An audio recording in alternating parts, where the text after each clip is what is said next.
No one dared to buy the useless virgin until the most ruthless mountain man took her in.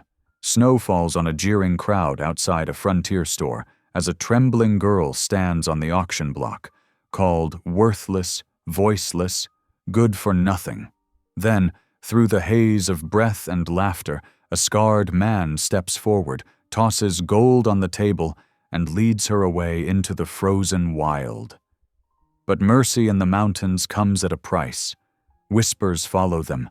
He's a killer, and she's hiding something no one should ever know. When soldiers and railroad men start circling his land, the girl's silent past collides with the man's blood-stained one. In the blizzard's roar, both will face a choice: fight like beasts, or believe that even the ruined can be redeemed. What happens when the most dangerous man in the Rockies risks his soul for the one person the world called useless?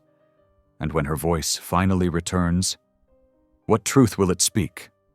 Drop a comment below and share which part of the world you're tuning in from today. If you enjoy stories like this, don't forget to subscribe for more.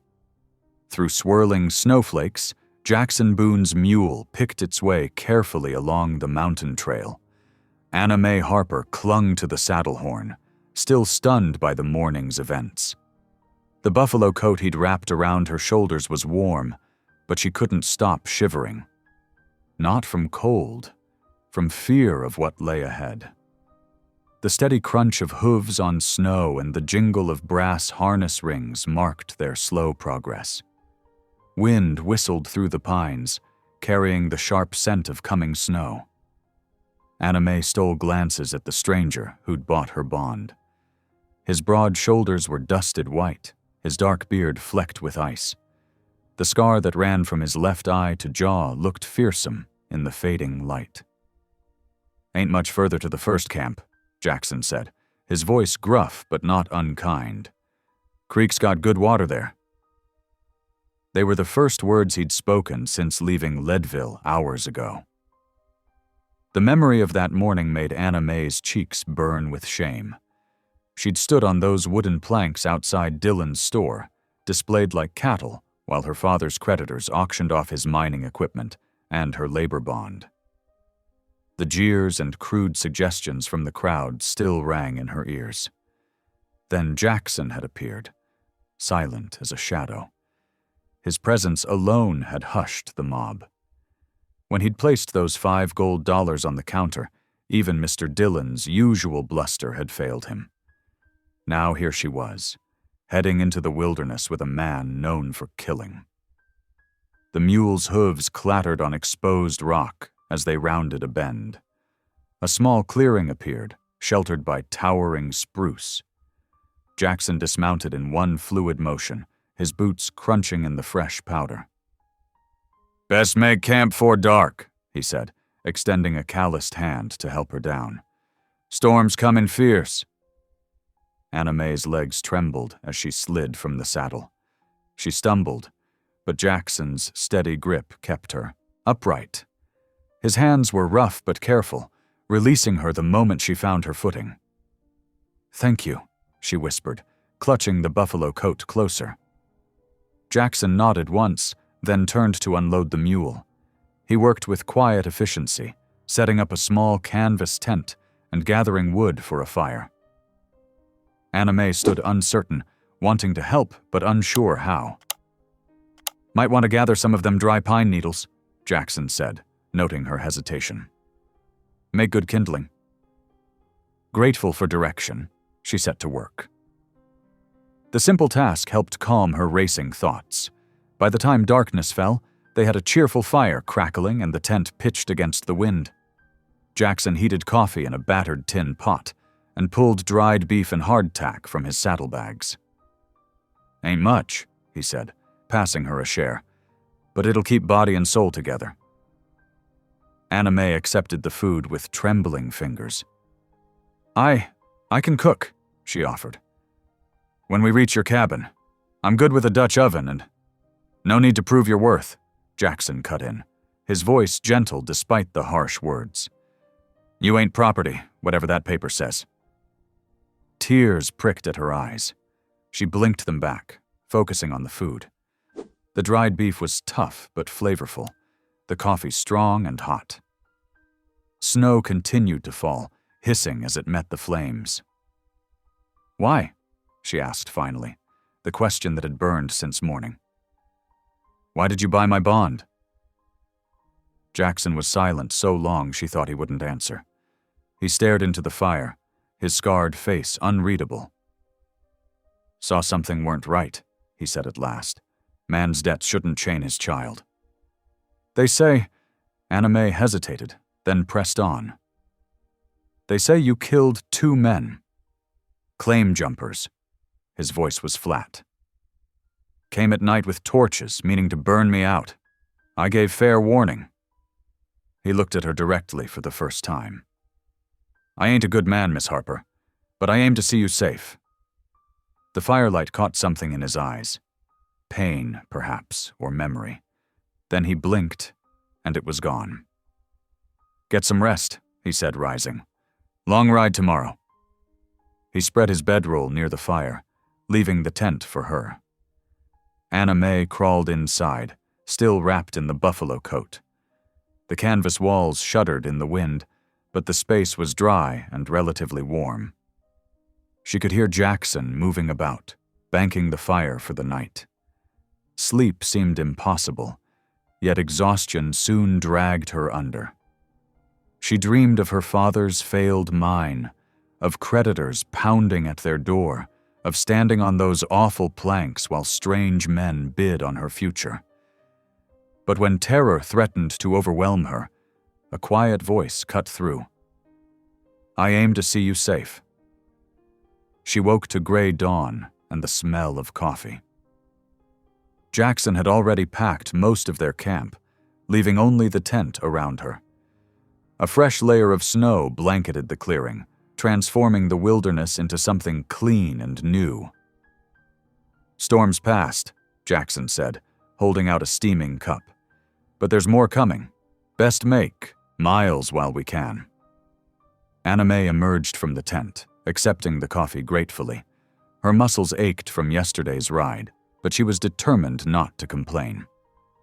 Jackson had the tent struck and loaded before she finished her breakfast of cold biscuit and jerky. The day's journey took them higher into the mountains. Anna May marveled at the vast landscape unfolding around them. Steep cliffs, frozen waterfalls, valleys that seemed to stretch forever. Jackson pointed out landmarks as they rode. A distinctive peak he called Eagle's Crown, a stand of ancient bristlecone pines, a mineral spring that never froze. He spoke more than yesterday, though still sparingly.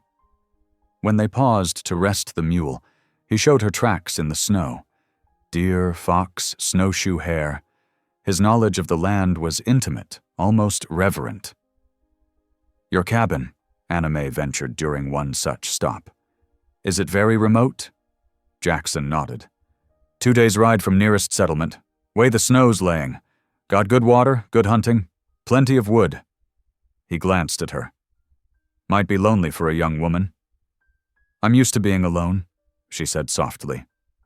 "After Ma died, Pa, he was there in body, but his mind was always down that mine shaft, chasing the next strike."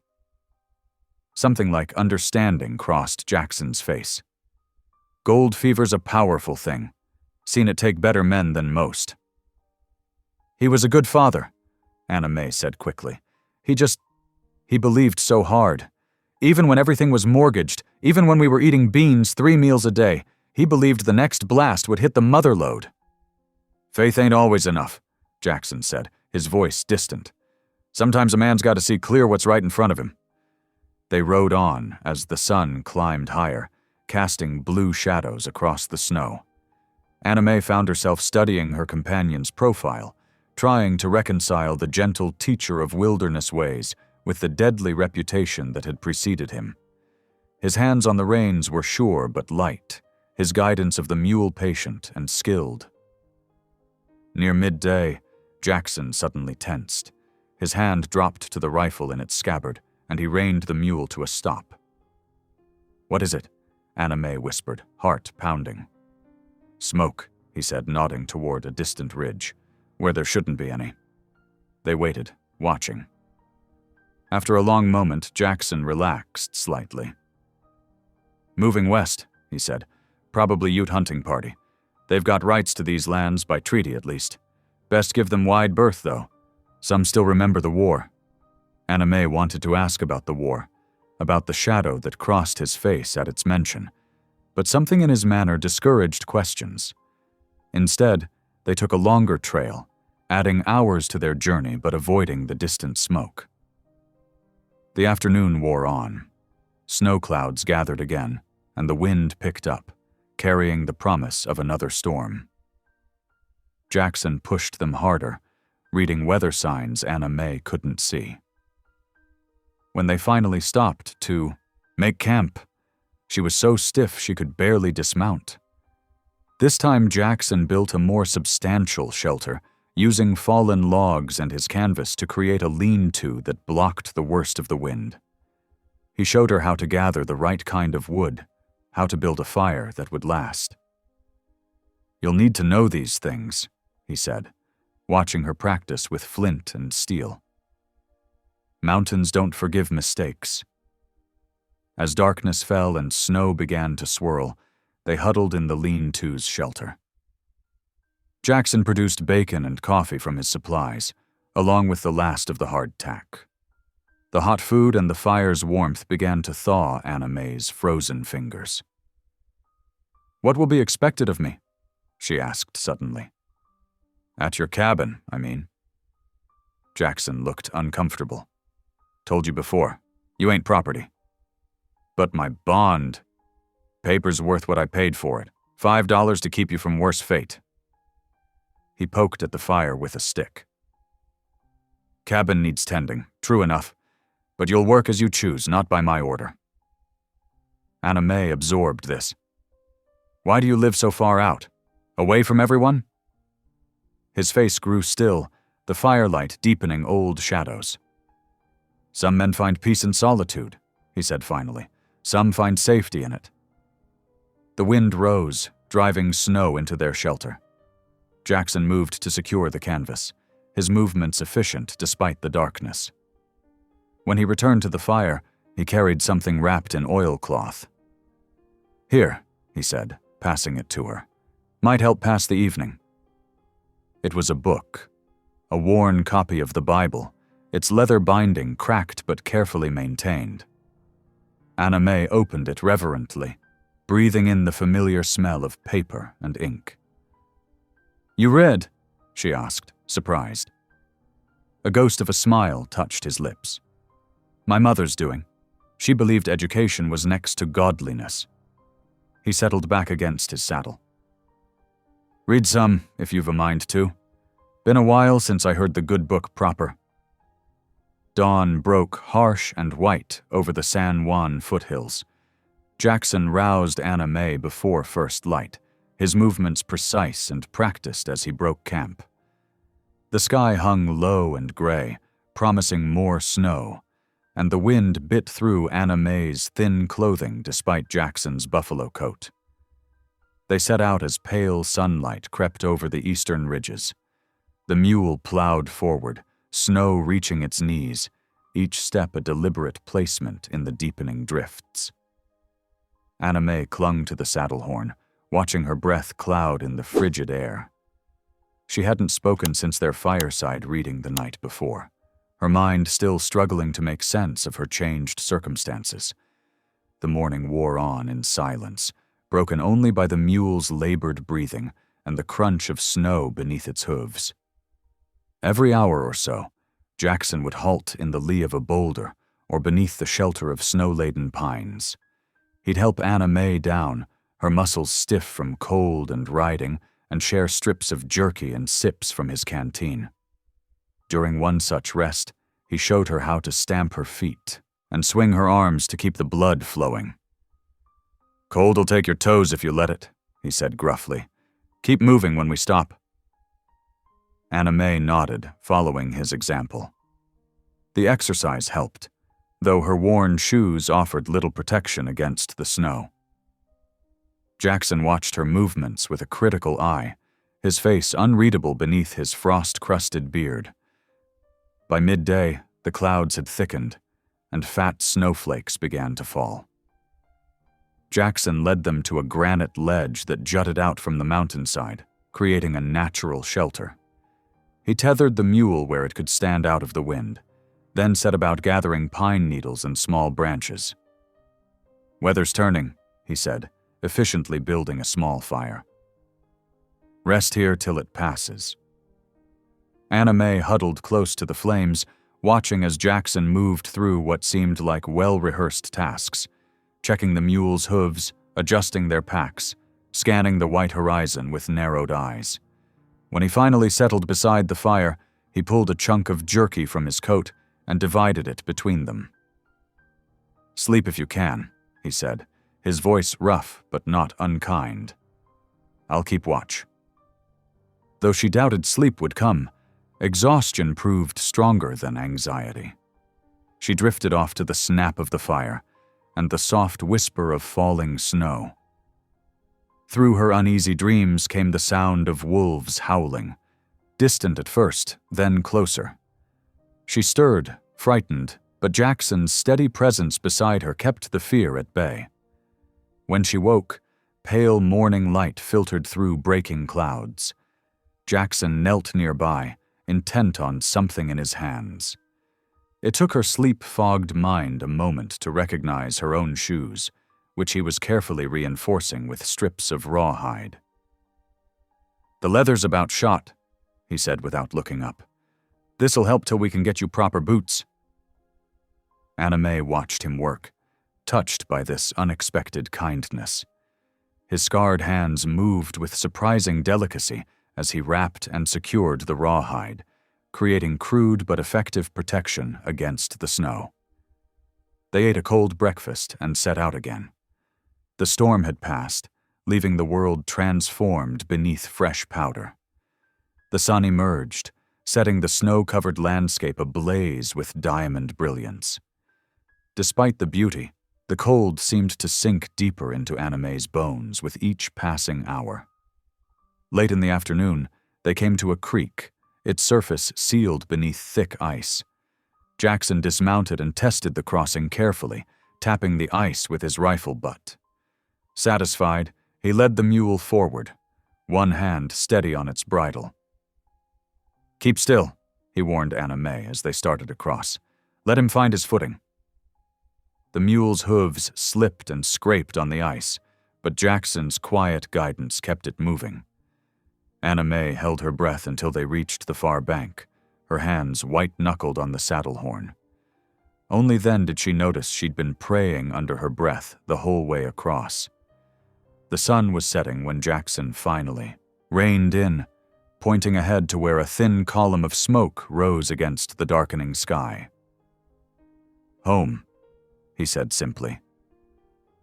As they drew closer, Anna May made out a log cabin nestled against the mountainside, its rough-hewn walls glowing amber in the last light. A small barn stood nearby, and a stack of split wood rose higher than her head beside the cabin's door.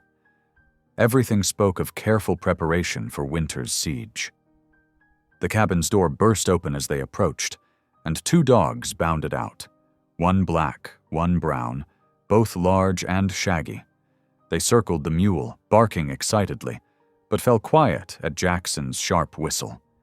He helped Anna May down, letting the dogs approach to sniff her carefully.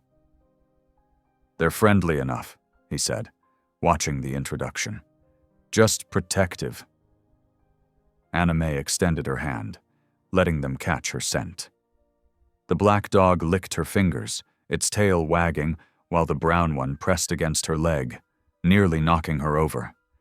Jackson led them inside, where warmth from a banked fire washed over Anna May like a physical thing. The cabin's single room was neat and sparse, a bed built into one wall, a table with two chairs, shelves holding provisions and tools. Everything had its place, speaking to the orderly mind of its owner. While Jackson tended to the mule, Anna May stood uncertainly in the cabin's center, the dogs still pressed against her legs. She wasn't sure what to do, where she was allowed to be in this strange new space. When Jackson returned, He moved straight to the fire, adding wood and stirring something in a pot hung over the flames. Soon, rich smells filled the cabin. He ladled thick venison stew into 2 bowls, handed one to Anna May, and gestured to the table. "Sit," he said. "Eat." Anna May sank into the offered chair, her legs trembling with exhaustion. The stew was hot and hearty, the first real meal she'd had in days. She ate slowly, savoring each spoonful, while the dogs settled at her feet, as if they'd known her forever. Jackson ate standing, his eyes distant. When Anna May finished, he took her bowl and set it aside. "There's a bed built in behind that curtain," he said, pointing to a fabric partition in the corner she hadn't noticed before. "It's yours. I'll sleep by the fire." She wanted to protest, to say she couldn't take his bed, but weariness made her tongue too heavy for words. Instead, she nodded, managing a quiet, "Thank you." The bed, when she crawled into it, was surprisingly comfortable, piled with quilts that smelled of pine smoke and mountain air.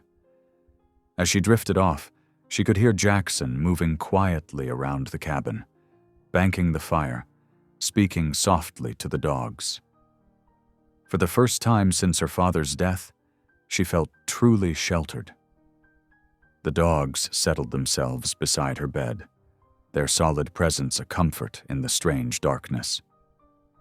Through the cabin's single window, she could see stars emerging in the clear mountain sky, brilliant and close, as if someone had scattered diamonds across black velvet.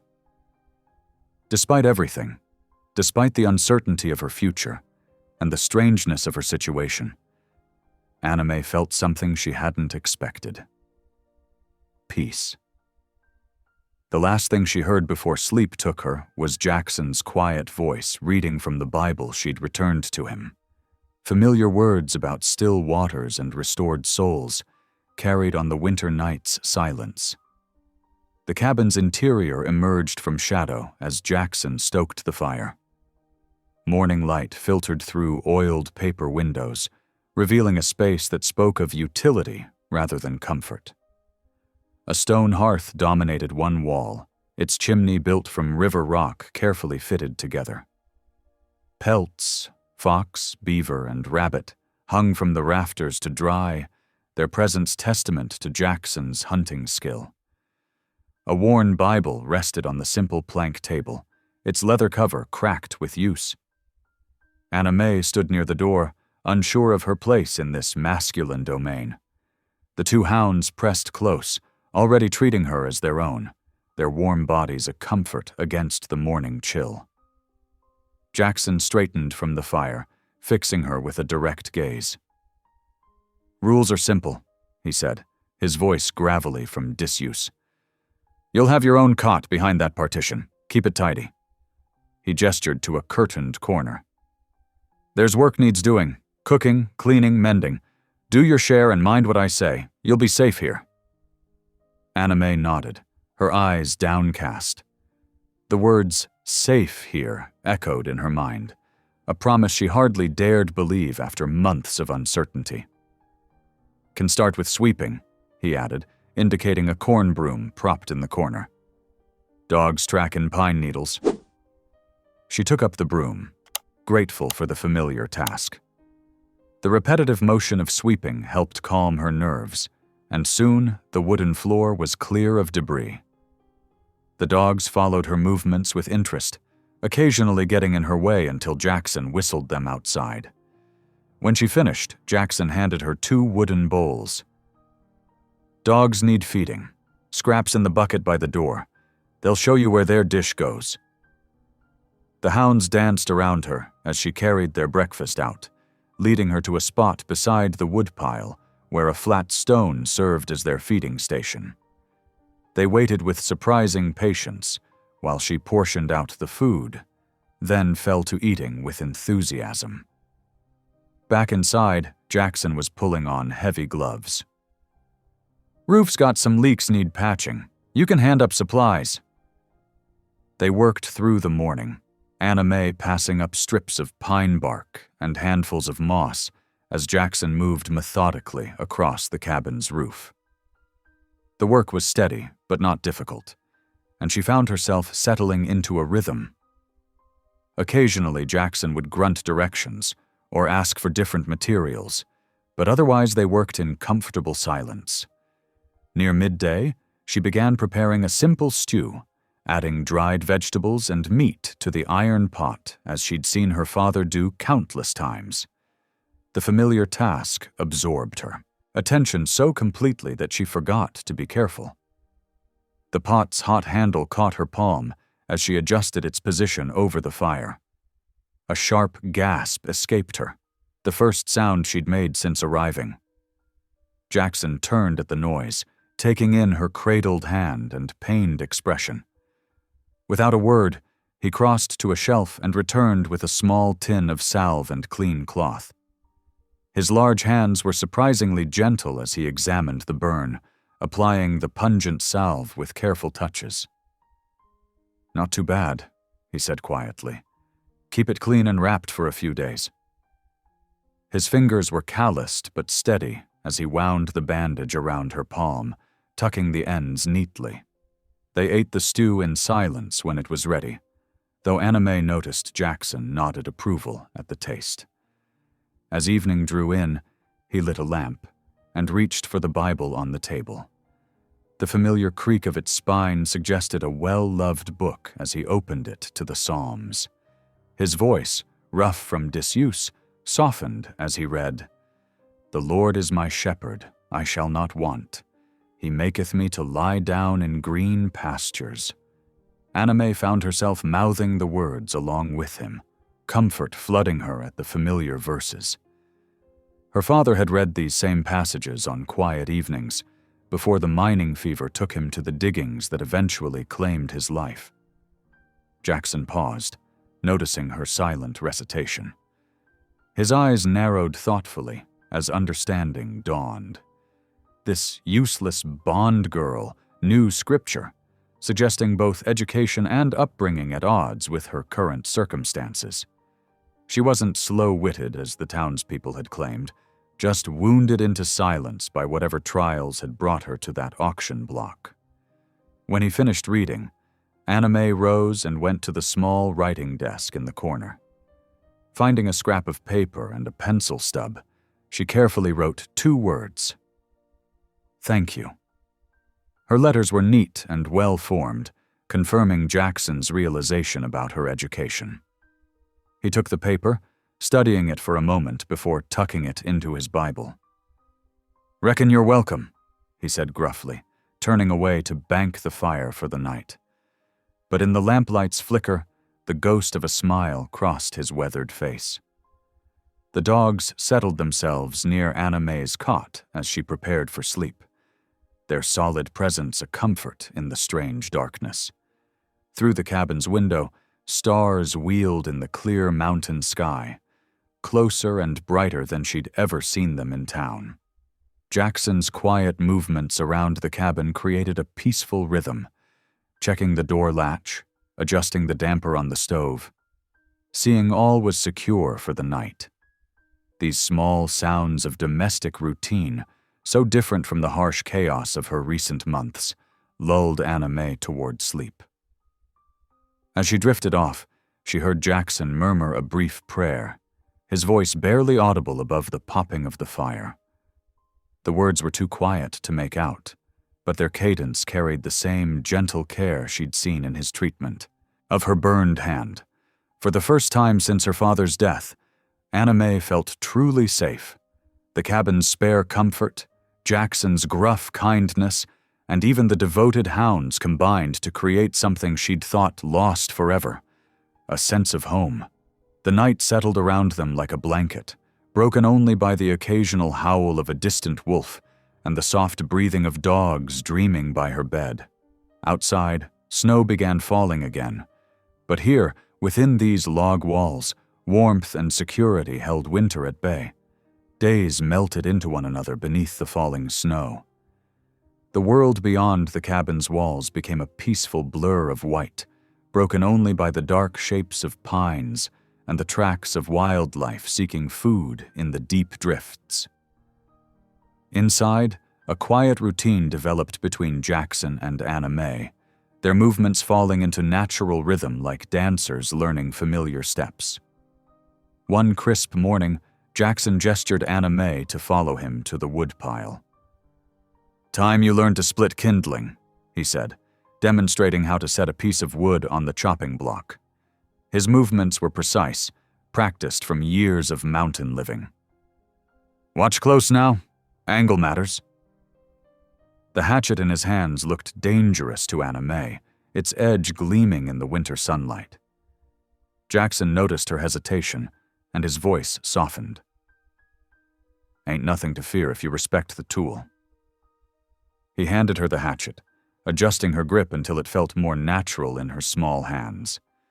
Her first attempts were clumsy, the blade glancing off the wood without splitting it. Jackson stood patient, offering quiet corrections. "Let the weight do the work," he advised. "Don't need to force it." Gradually, she found the rhythm. The satisfying crack of wood splitting became a source of pride, each successful piece a small victory. By midday, she had created a respectable pile of kindling, earning a rare nod of approval from Jackson. The next lesson came with trap setting. Jackson showed her how to read animal signs in the snow, the delicate prints of rabbits, the deeper marks of deer.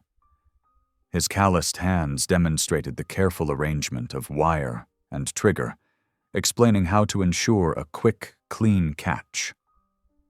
"Waste nothing," he said firmly, showing her how to prepare the pelts from their catches. "That's God's law out here."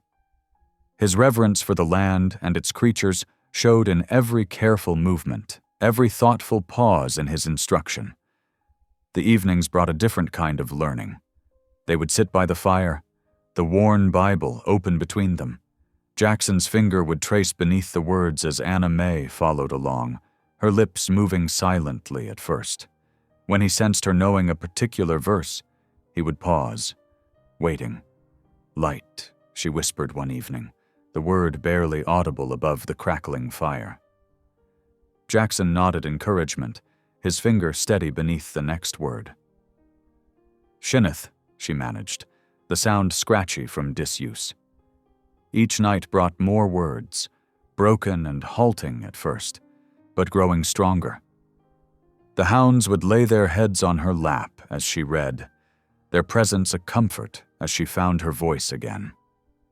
Jackson never rushed her, never showed impatience when she stumbled over longer words or fell silent again. They shared coffee in these quiet moments, the bitter warmth a luxury Jackson had taught her to appreciate. The firelight would paint shadows on the cabin walls while the dogs dozed, their soft snores a peaceful counterpoint to the wind outside.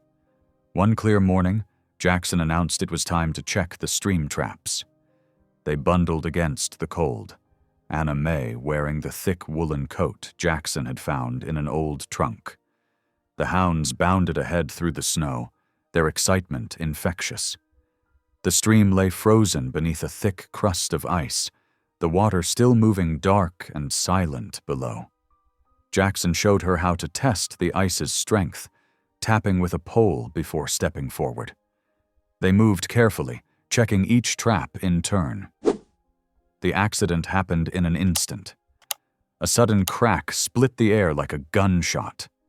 Jackson's weight shifted and the ice gave way beneath him. He plunged waist-deep into the freezing water, his breath leaving him in a sharp gasp. Anna May's fear dissolved into action. She grabbed a fallen branch, extending it toward him while bracing herself on solid ice.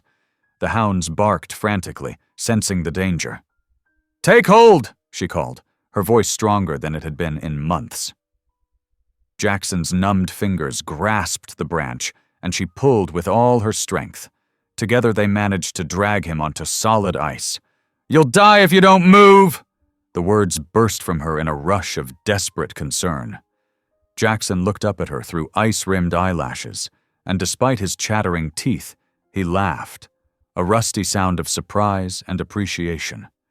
They hurried back to the cabin, Jackson's clothes already stiffening with ice. Anna May took charge with unexpected authority, stoking the fire to blazing life while ordering Jackson to change into dry clothes. The dogs paced anxiously as she heated water for broth, their whines matching her worry.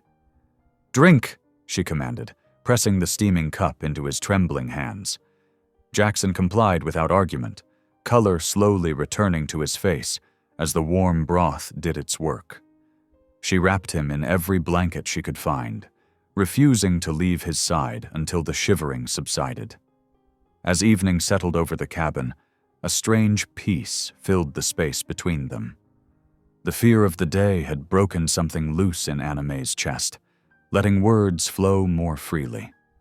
When Jackson reached for the Bible, she stopped him with a gentle hand on his arm. Instead of reading, she began to hum, soft and uncertain at first, then with growing confidence.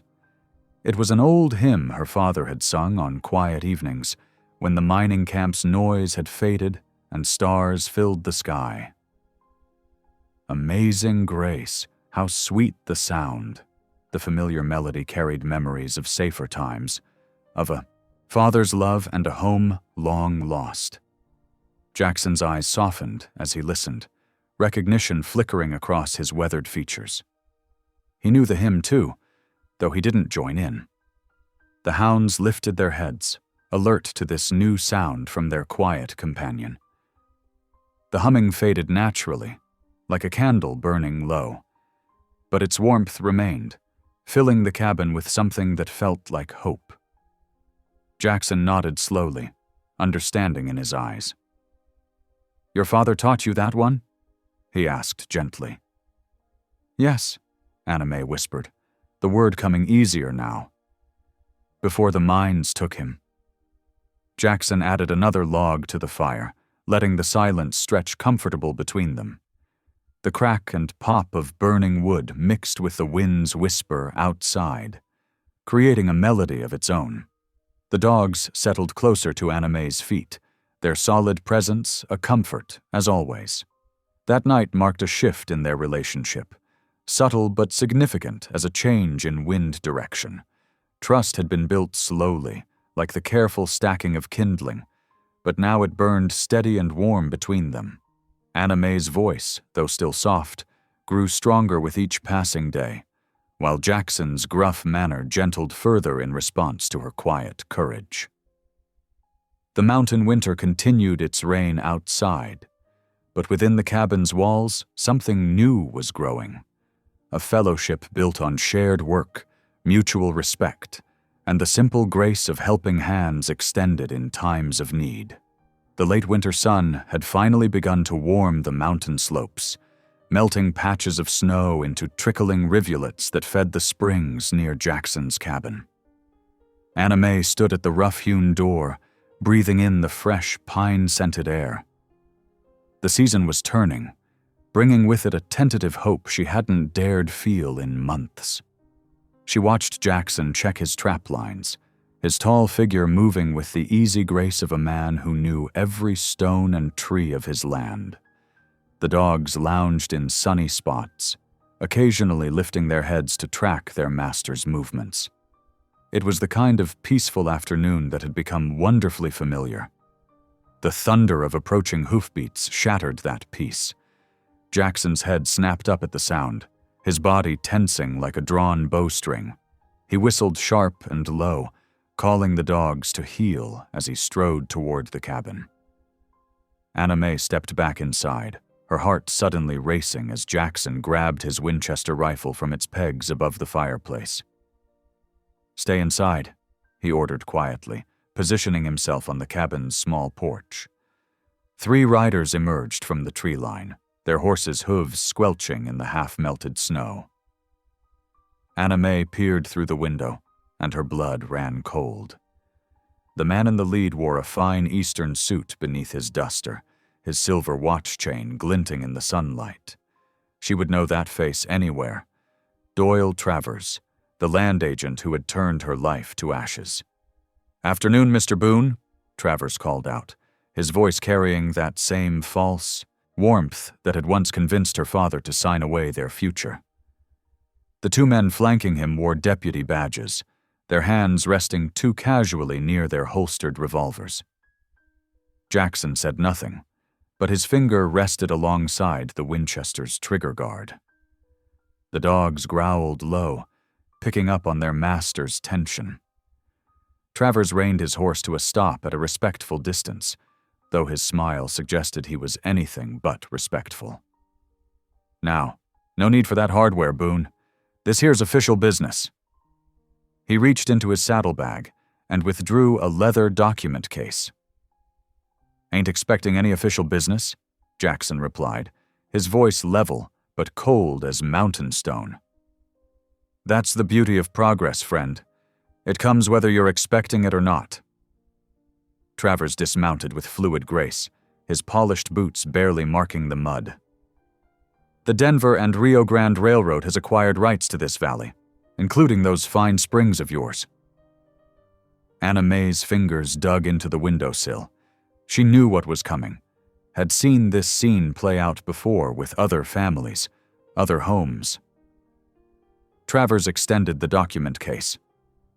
"Federal seal right there on top, all nice and legal-like." Jackson didn't move to take it. "This is deeded land.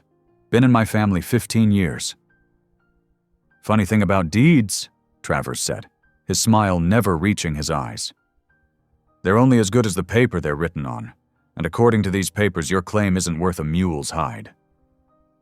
The deputies shifted in their saddles, hands still hovering near their guns. Jackson's jaw tightened, but he kept his rifle pointed at the ground. "Get off my land." Anna Mae saw the familiar flash of cruelty in Travers's expression, the same look he'd worn when he'd announced her father's debts would be paid through her servitude. Her legs trembled, threatening to give way beneath her. "Now, Mr. Boone," Travers said, his voice hardening. "I'm trying to be civilized here. Railroad's willing to offer fair compensation for any improvements you've made to the property." "Ain't for sale." Jackson's words fell like axe blows. "This valley's my home. Get out." Travers's smile finally vanished. He dropped the document case at Jackson's feet, letting papers spill across the muddy ground. "You've got 1 week to clear out, Boone. After that, we'll consider you in violation of federal law." He turned back to his horse, then paused. "By the way, heard you took in some contract girl from Leadville. Hope you got proper papers for that arrangement." The threat in his words was clear as breaking ice. Jackson's trigger finger twitched, but he held steady. "Said get out." The dogs snarled, hackles raised, and Travers mounted quickly. He tipped his hat with mocking courtesy. 1 week, Boone. Don't make this harder than it needs to be." The three men wheeled their horses around and rode back the way they'd come, hoofbeats fading into the distance. Only when they disappeared among the trees did Jackson lower his rifle. Anna Mae stumbled outside, her legs barely holding her up. Jackson turned at the sound, and his hard expression softened with concern. "You're white as snow, girl. What is it?" "That man," she whispered, forcing the words past the tightness in her throat. "Doyle Travers. He's the one who—" Her voice failed her. Understanding darkened Jackson's features. "The one who sold you?" She nodded, wrapping her arms around herself. "His signature was on the bond note. He told my father the mining company would forgive our debts if... Tears spilled down her cheeks. Jackson's hands clenched around his rifle, knuckles white with suppressed rage. But when he spoke, his voice was gentle. "Ain't nothing to fear now. You're free and clear. I made sure of that when I bought your paper." "But the land," she managed. "Your home. Been fighting claim jumpers since before you were born." He set the rifle down and picked up the scattered papers, examining the federal seal with narrowed eyes. "This time we'll do it legal, through the courts." But Anna Mae saw the muscle jumping in his jaw, the tension in his shoulders. The old violence that had earned him his fearsome reputation was still there, barely contained beneath his controlled exterior. "Travers deals in forgeries," she said quietly. "I saw him do it with other families' claims, but no one could prove it." Jackson's head snapped up, his eyes intense. "You saw him forge documents?" She nodded. He would practice signatures for hours. I used to bring him coffee while he worked before—" She swallowed hard. "Before he sold me to pay Papa's debts." A long silence stretched between them, broken only by the wind in the pines and the soft whine of the worried dogs. Finally, Jackson spoke, his voice rough with emotion. "Reckon you just handed me the weapon I need, girl. If we can prove those forgeries—" "He'll kill to keep that secret," Anna Mae whispered. "I've seen him do worse." Jackson's expression hardened into granite determination. "Then we'll have to be smarter than him."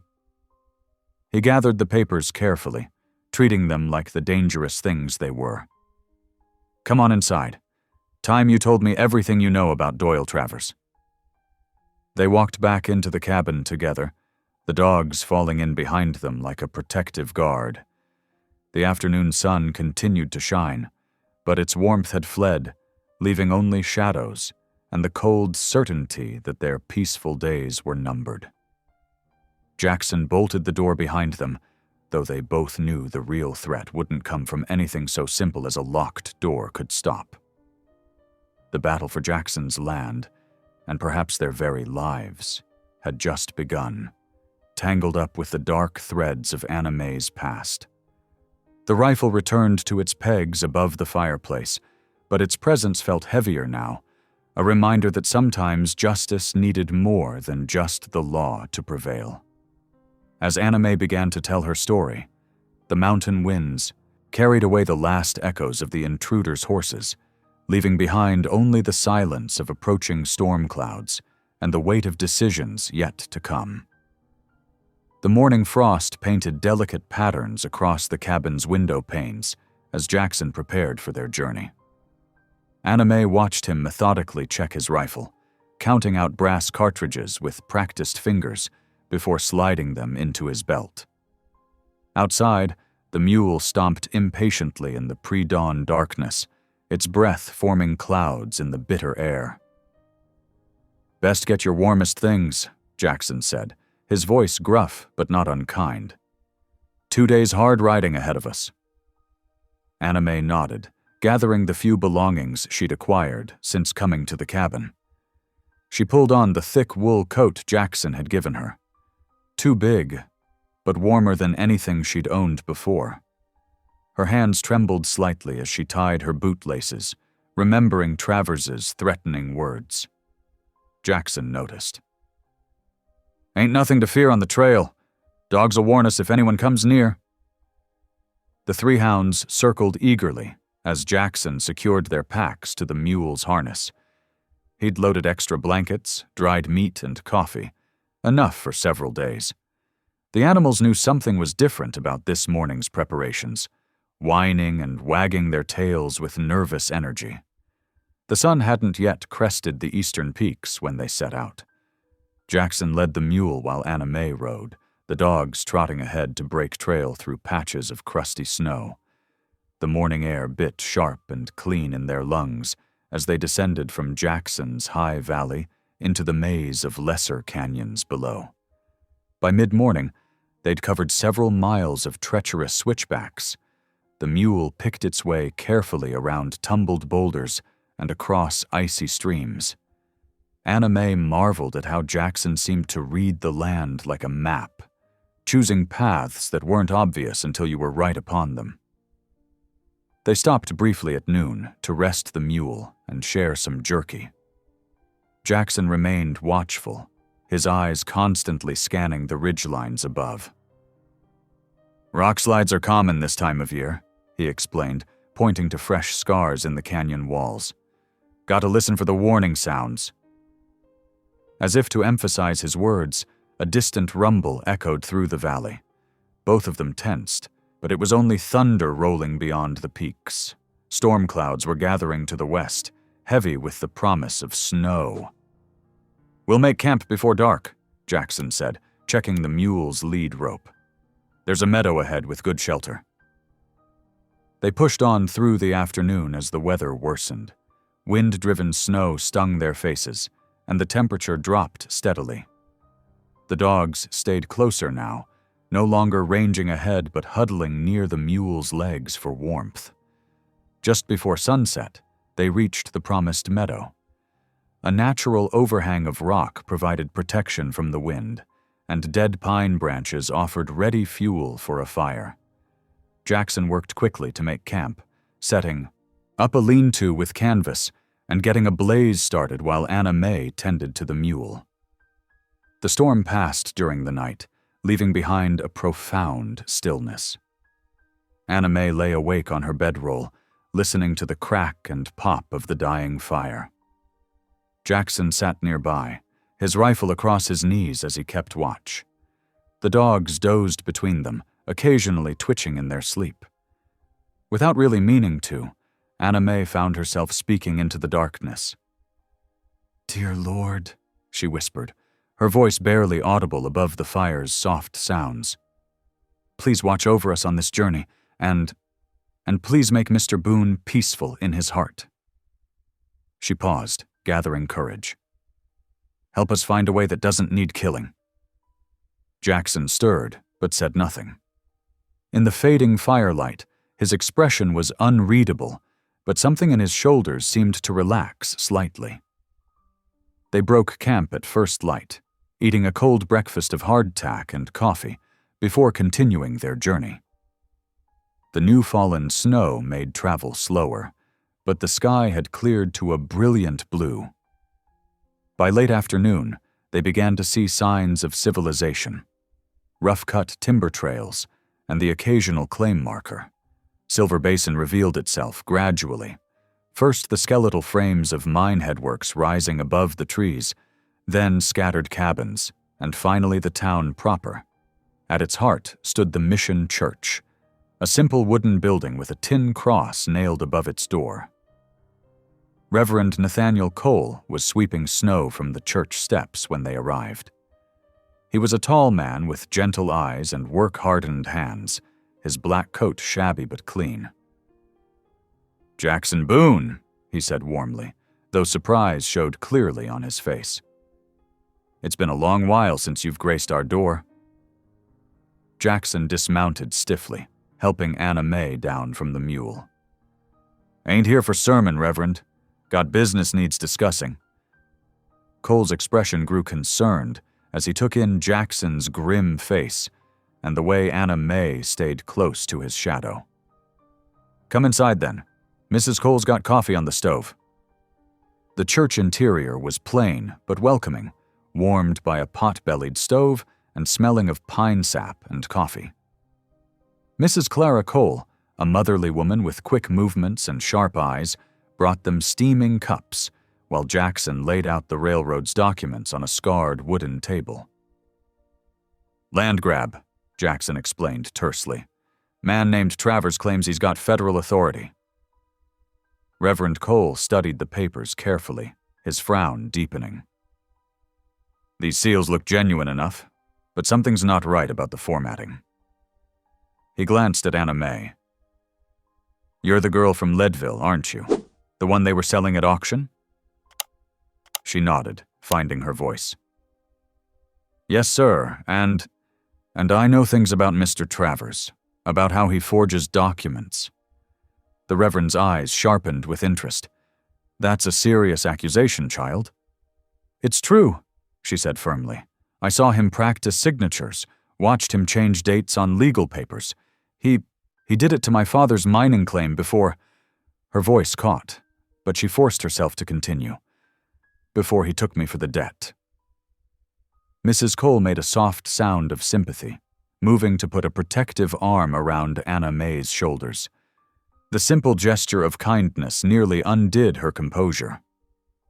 "We'll need to write this all down properly," Reverend Cole said, already reaching for paper and ink. A formal petition to the territorial court, with sworn statements. He looked at Jackson. This is the right way, you understand. Not like before. Jackson's jaw tightened at the reference to his violent past. Ain't looking to spill blood, Reverend, but I won't let them take my land neither. The Lord's vengeance is patient, Cole replied quietly. More patient than man's justice, and surer in the end. He began writing in a careful hand. We'll need several days to prepare this properly.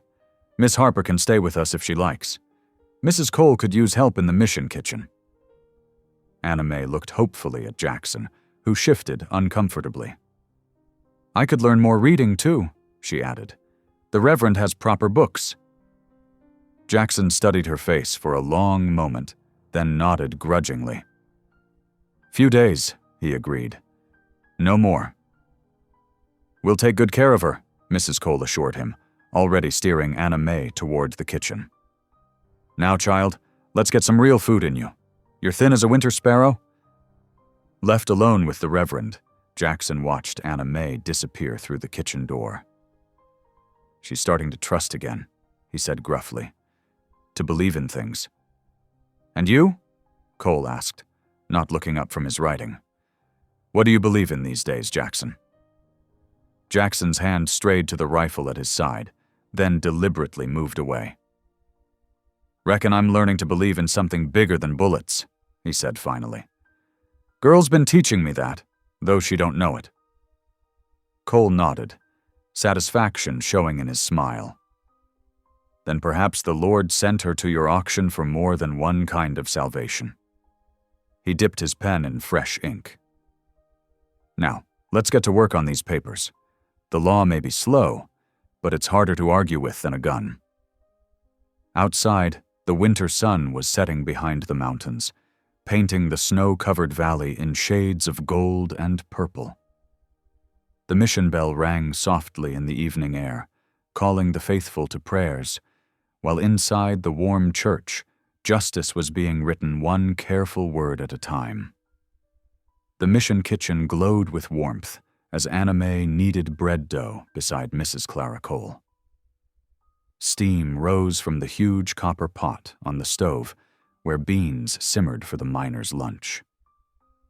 Outside, snow fell in lazy spirals, dusting the window ledges white. That's right, dear, Mrs. Cole encouraged, watching Anna May's hands work the dough. You've got a natural touch for it. Anna May smiled, pleased by the praise. After so many months of shame and silence, the simple act of creating something useful filled her with quiet, joy. The kitchen smelled of yeast and coffee, and morning light streamed through frost-edged windows. Miss Watson's coming today to help with the books, Mrs. Cole mentioned, stoking the stove. She's our traveling school teacher, smart as they come, teaches arithmetic and proper writing to the mining camps. Through the window, Anna May could see Jackson and Reverend Cole wrestling with logs near the woodpile. Jackson's powerful arms swung the axe in smooth arcs, but his shoulders remained tense, uncomfortable with civilization so close around him. The schoolteacher arrived just before noon, stamping snow from her boots. Sarah Watson was a thin woman with wire-rimmed spectacles and ink-stained fingers. She carried a leather satchel filled with ledgers and primers. Mrs. Cole mentioned you can read, Miss Watson said, setting out her books on the kitchen table. Would you like to learn some figures while I sort the mission accounts? Anna May nodded eagerly. Between batches of bread, she sat with Miss Watson, learning how columns of numbers told stories of money spent and received. The teacher's patience helped her understand how ledgers worked, like maps made of mathematics. See here? Miss Watson pointed to a row of neat figures. When the numbers don't match the totals, something's wrong. Either a mistake or... She hesitated. Or someone changed them on purpose, Anna May finished quietly, remembering Doyle's careful corrections to her father's mining papers. Outside, The sound of hammering echoed as Jackson helped the Reverend repair loose shingles on the church roof. The winter wind cut sharp at that height, but neither man complained as they worked. "Your mountain man seems restless in town," Mrs. Cole observed, bringing Anna May a cup of tea.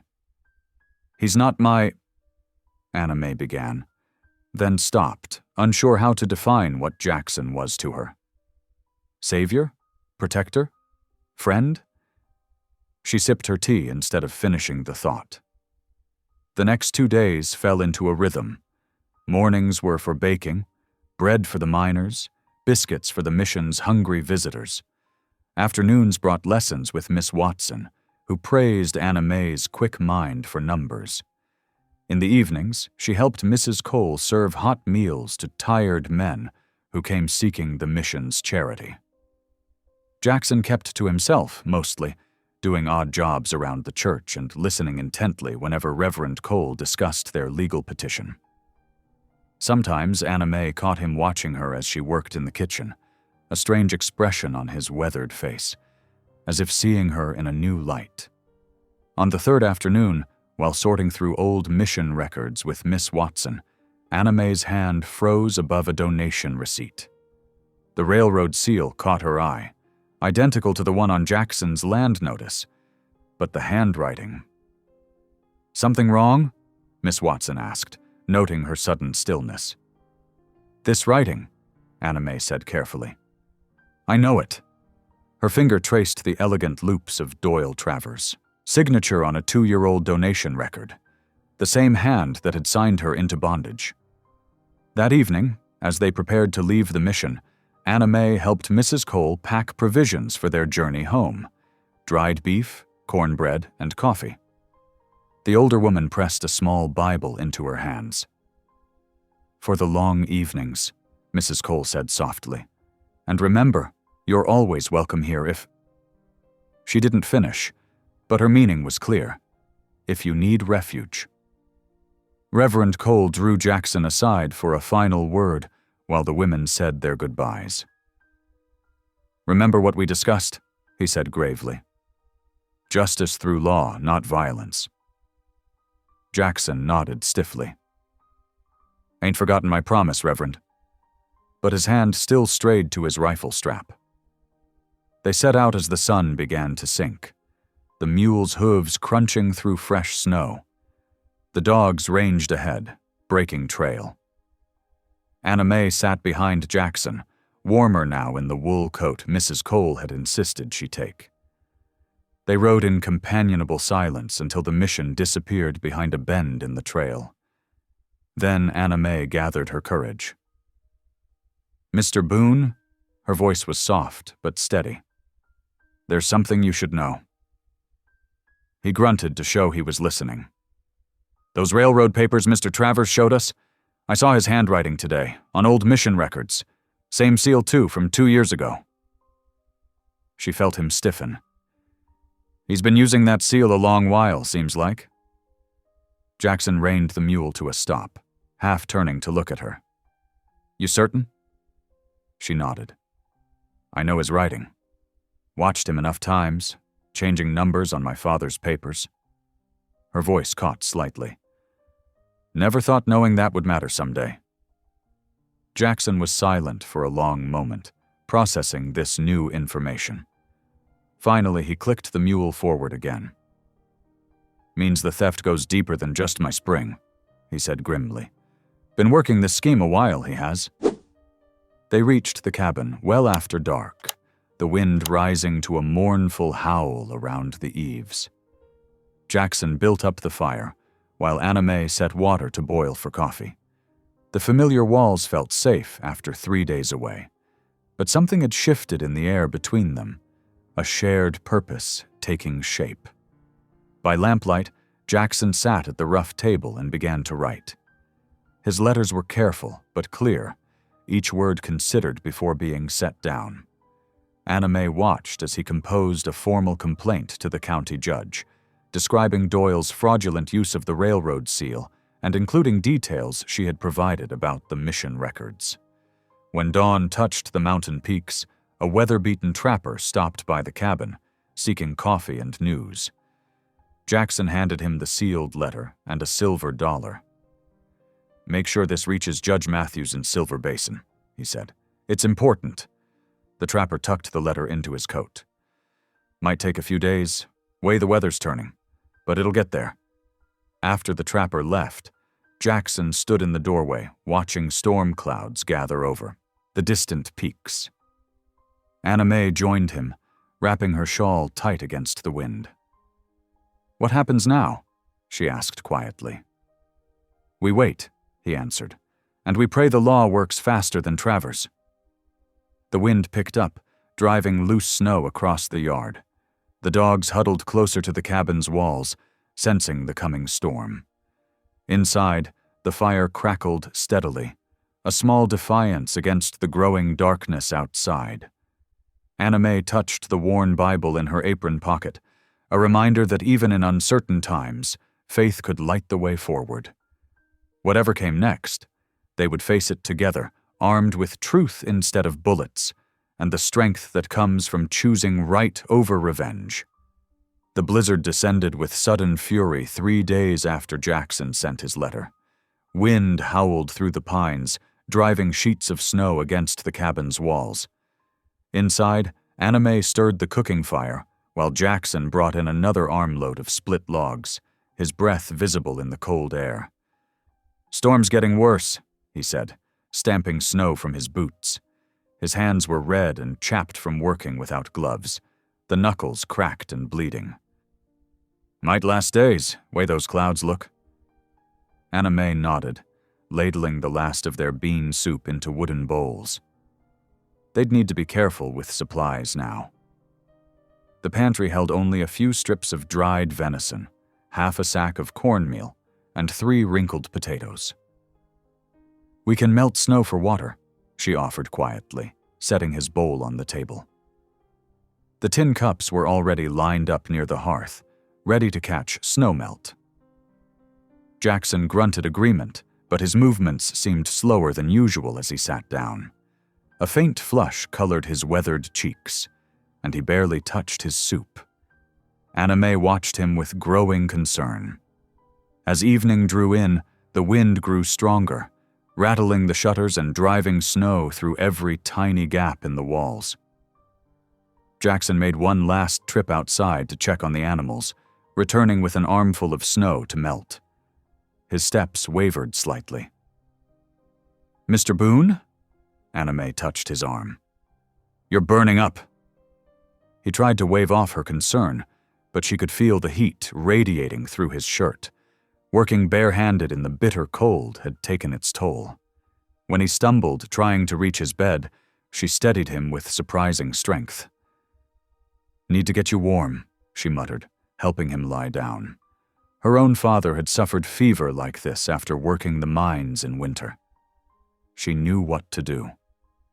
Moving quickly, Anna Mae built up the fire and set water to boil.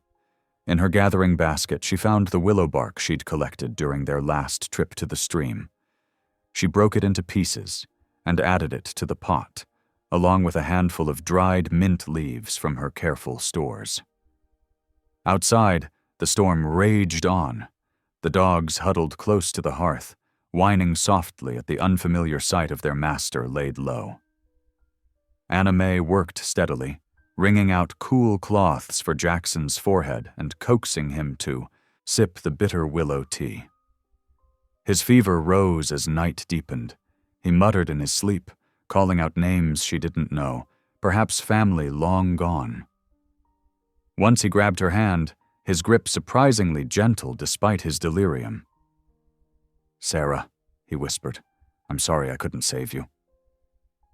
Anna Mae's heart ached, wondering who Sarah had been. A sister? A wife? But she simply squeezed his hand and murmured soothing words, the way her mother once had during her own childhood fevers. The night grew colder. Anna Mae kept the fire fed, precious logs burning away to keep the fever from worsening. She dozed briefly in the chair beside his bed, startling awake at every change in his breathing. Near midnight, a sharp crack from the chimney made her jump. Orange sparks showered down into the hearth as thick black smoke began pooling near the ceiling. The chimney was clogged with soot, she realized with horror. If she didn't clear it quickly, the cabin could catch fire. For a moment she froze, remembering her father's warnings about chimney fires in the mining camps. Then Jackson's labored breathing spurred her to action. He was too sick to help. It was up to her to save them both. Grabbing the long-handled iron brush Jackson used for cleaning the chimney, Anna Mae dragged a chair to the hearth. She could barely reach, but she forced the brush up into the smoking flue, twisting it against decades of built-up soot. Her arms trembled with the effort as black debris rained down. The smoke grew thicker. Her eyes stung and her lungs burned, but she kept working, knowing their lives depended on clearing the blockage. Finally, with one last mighty push, something gave way. The smoke began to draw upward again, the deadly sparks dying in the grate. Coughing, Anna Mae opened the door to let out the last of the smoke. Bitter cold rushed in, along with swirling snow, but the fresh air cleared her head. She checked on Jackson, relieved to find him still sleeping, his breathing a little easier. The rest of the night passed slowly. Anna Mae kept her vigil, making fresh willow tea whenever Jackson stirred, and watching anxiously for any sign of returning smoke. Her hands shook with exhaustion, but she refused to rest until his fever broke. Dawn arrived with painful slowness, gray light seeping through the frost-covered windows. The storm had begun to ease, though snow still fell steadily outside. Anna Mae was dozing in her chair when Jackson's hoarse voice startled her awake. "You saved my home," he said simply, his eyes clear for the first time in hours. "Could have run when the chimney caught, could have left me to the fever, but you stayed." Anna Mae ducked her head, suddenly shy under his intense gaze. "Weren't nothing," she mumbled. "Just did what needed doing." "No." Jackson's voice was firm despite its weakness. "You risked your life. For my cabin. For me." He paused, struggling to sit up. "Why?" She helped him lean against the headboard, buying time to find the right words. The question had been growing in her own heart through the long night.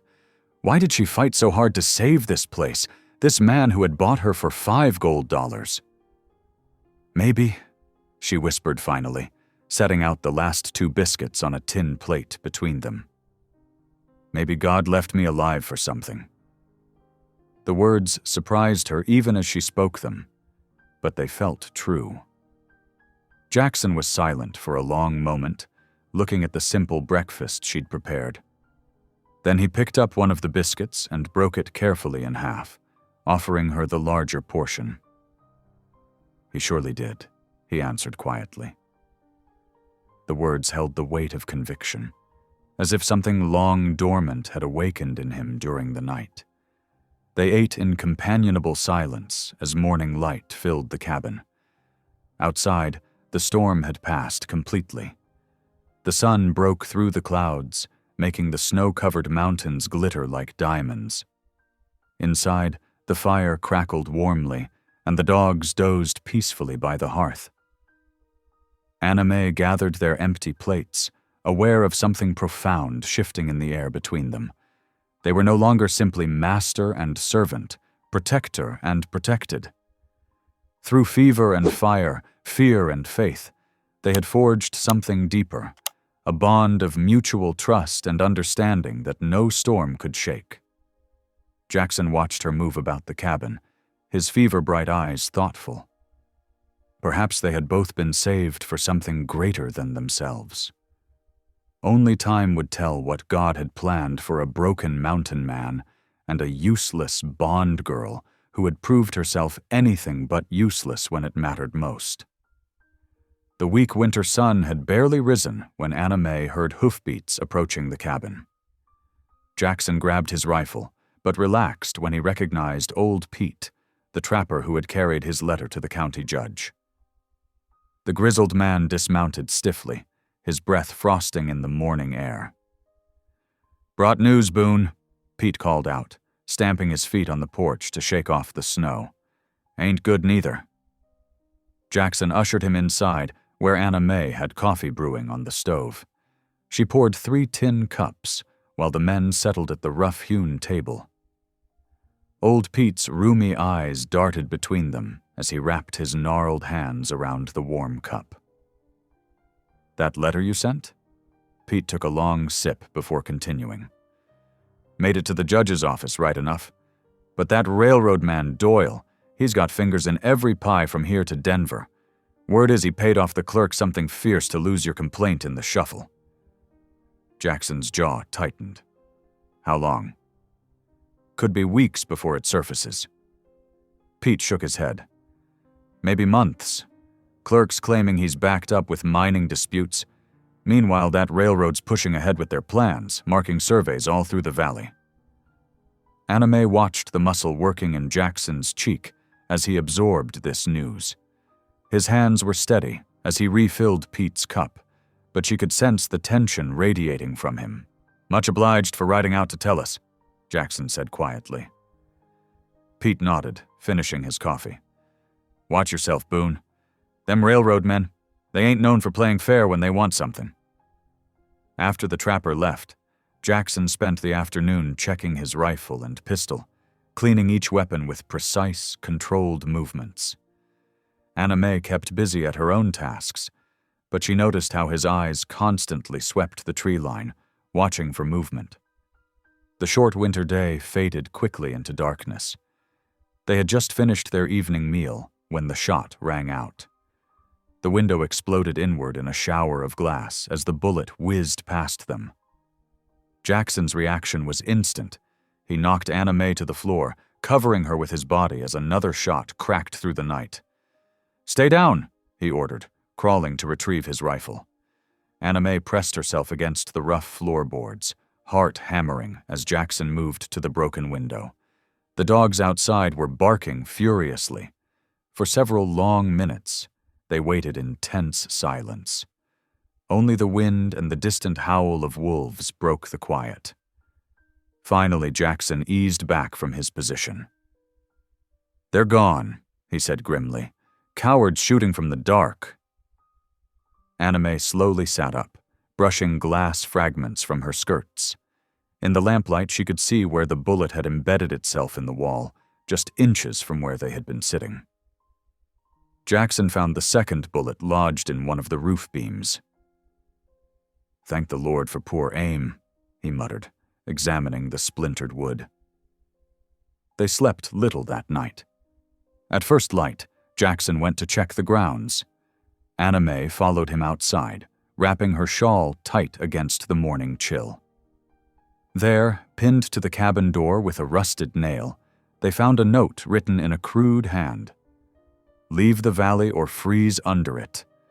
Jackson yanked the paper down, crumpling it in his fist. "Get your coat," he told Anna May. "We're riding to town." The journey to Silver Basin took most of the morning. The small mining town was quiet, with only a few people hurrying between buildings in the bitter cold.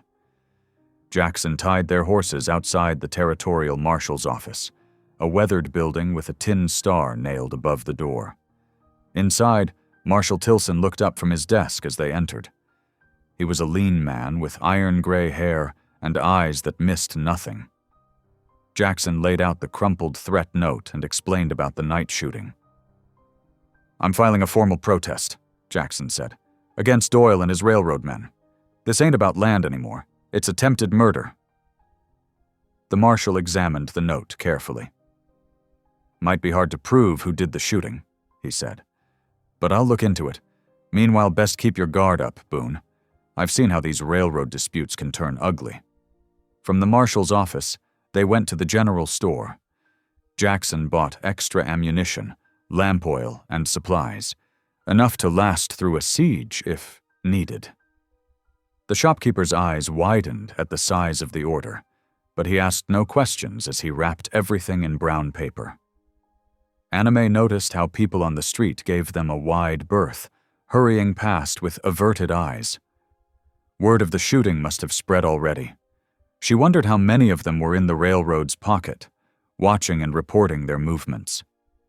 The sun was setting by the time they reached the cabin. While Jackson stabled the horses, Anna Mae went inside to start dinner. As she moved around the kitchen, her foot kicked something small across the floor, one of the bullet casings from the night before. She picked it up, studying the distinctive marking on the base.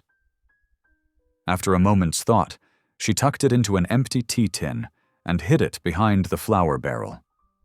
If they ever needed proof of the attack, the casing might help identify the shooter's weapon. That evening, Jackson pulled his chair close to the fire, his rifle across his knees. The dogs lay alert at his feet, ears pricked toward the darkness beyond the repaired window.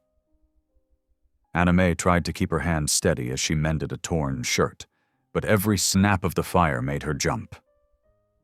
"Try to sleep," Jackson told her gently. "I'll keep watch." She hesitated at her bedroom door. "Will you pray tonight, Mr. Boone?" He was silent for a long moment, staring into the flames. Then he reached for the Bible on the table beside him. "Reckon we could both use some comfort from the good book." Anna Mae sat in her usual spot as Jackson's deep voice filled the cabin, reading from Psalms. "The Lord is my light and my salvation. Whom shall I fear? The Lord is the strength of my life. Of whom shall I be afraid?" The familiar words washed over her like a balm. She watched Jackson's weathered face in the firelight as he continued reading, seeing how he mouthed each verse as if tasting its truth. Here was a man who had known violence, who had killed to defend his land, yet now he sought God's wisdom for peace. "When the wicked, even mine enemies and my foes, came upon me to eat up my flesh, they stumbled and fell. Outside, the wind moaned through the pines like a lost soul. But inside the cabin, the fire crackled warmly, and the Lord's words offered shelter stronger than logs and mortar." Anna Mae felt her fear slowly ebbing as Jackson read on, his voice growing stronger with each verse. Later, as she lay in her bed listening to Jackson's quiet movements by the fire, Anna Mae found herself praying, not just for their safety, but for his soul. She had seen the struggle in his eyes when he read about forgiveness, the way his hands tightened on his rifle even as he sought God's peace.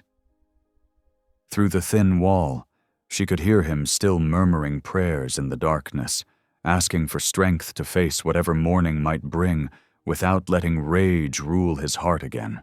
Anna Mae added her own silent amen, knowing that the true battle wasn't just for the land, it was for the very spirit of the man who had saved her that cold day in Leadville. The night deepened. Jackson kept his vigil by the dying fire, his prayers a shield against the darkness that pressed against their windows. Whatever tomorrow might bring, they would face it together, armed with faith and the courage to stand their ground without surrendering to hatred. The late morning sun cast pale shadows through the cabin windows as Anna Mae went about her daily chores. Jackson had ridden out at dawn to check his trap lines, leaving her to tend to the cabin. She hummed softly while sweeping, the familiar motions bringing comfort to her soul. As she dusted the rough-hewn shelves, her cloth brushed against Jackson's old Bible. The leather-bound book had seen better days, its corners worn smooth from years of handling. Anna Mae carefully lifted it, intending to wipe beneath it, when several folded papers slipped from between its pages. She stooped to gather them, noting they were letters written on military stationery. The paper was yellowed with age, the ink faded but still legible. She hesitated, knowing she shouldn't pry into Jackson's private matters. But as she moved to return them, a single name caught her eye. Doyle. Her hands trembling slightly, Anna Mae unfolded the first letter. The date at the top read June 15, 1878. The handwriting was precise, educated, unlike Jackson's rougher script. "Dear brother," the letter began, "the situation with the Utes grows worse by the day. Lieutenant Doyle insists we must make an example. God help me. I fear what's coming." Anna May sank into Jackson's chair by the cold hearth, her heart beating faster as she read on. The letters were from Elias Boone, Jackson's brother, written during his service in the cavalry. Each page revealed more of a darkness that made her blood run cold.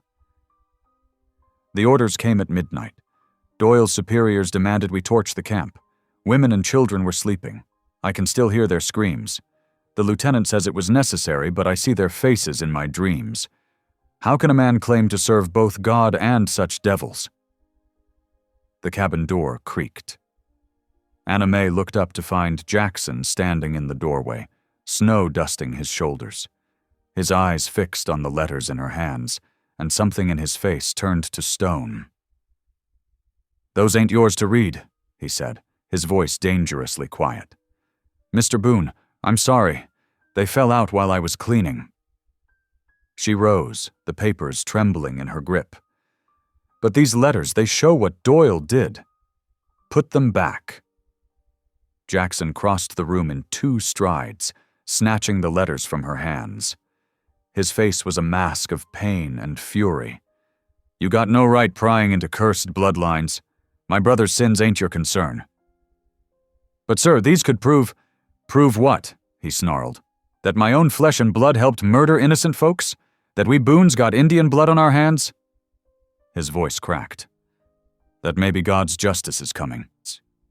"Do? Taking my land for what we done?" Before Anna May could respond, Jackson stormed out of the cabin. She watched through the window as he grabbed his axe and stalked to the woodpile. The steady thunk of steel striking wood echoed across the yard as he threw himself into splitting logs with savage force. Hours passed. The afternoon light faded to gray as storm clouds gathered. Still Jackson chopped, his shirt dark with sweat despite the cold. Anna May saw how his hands were slipping on the axe handle, leaving smears of blood on the wood. She couldn't bear it anymore. Wrapping her shawl tight, she stepped outside. "Mr. Boone," she called softly, "please come in. Your hands are bleeding." He didn't look at her, just kept swinging the axe. "Go back inside." "The Lord doesn't punish children for their father's sins," she said. "Ezekiel teaches us. Don't quote scripture at me." The axe bit deep into a stump as he rounded on her. "You don't know what it's like, carrying this weight. Every night I hear them screaming. Every time I read God's word, I see their faces. My brother died of fever 6 months after that raid, but it wasn't the fever that killed him. It was the guilt eating him alive." His voice dropped to a whisper. "Now Doyle's back, wanting my land. Maybe it's right. Maybe this valley needs cleansing of Boone blood." Anna May felt tears freezing on her cheeks. "That's not true. You're a good man, Mr. Boone. The Lord brought me here to show me that." But Jackson was already turning away, leaving the axe buried in the stump as he disappeared into the gathering dusk. She watched his dark figure trudge through the snow toward the creek, his shoulders bowed as if bearing an invisible cross. That evening, Anna May kept dinner warm on the stove, but Jackson didn't come in to eat. She knelt by her bed, prayers flowing from her heart like water. "Lord, please ease his burden. Help him see that your mercy is greater than any sin. Show him the path to forgiveness." The cabin creaked in the winter wind. Through the walls, she could hear Jackson pacing on the porch, his footsteps restless as a caged animal. When she finally climbed into bed, sleep refused to come. The letter's terrible revelations haunted her thoughts. Past midnight, she heard Jackson enter the cabin. The fire had burned low, but its dim light showed him sitting in his chair, head bowed over his Bible. His hands, raw and bandaged now, trembled as he turned the pages. Anime lay still, listening as he muttered fragments of prayer. Lord, why did you send her here? What am I supposed to— His voice caught. The blood, Lord, so much blood. Hours crept by. Jackson's breathing grew ragged as memories obviously tormented him. He would start to doze, then jerk awake with a gasp, as if hearing phantom screams. Anime ached to go to him, to offer comfort, but she knew he needed to wrestle with these demons alone. Near dawn, she heard him speak again, so quietly she almost missed the words. Brother, what do I do now? Your letters tell the truth, but that truth might destroy everything. A pause. Maybe that's what needs destroying. Maybe that's God's plan. The first pale light of morning filtered through the frost-covered windows. Anime rose silently and began preparing breakfast, her movements careful and quiet. When she glanced at Jackson, she saw his face was haggard, his eyes red from the sleepless night. He looked old suddenly, worn down by the weight of sins he hadn't even committed.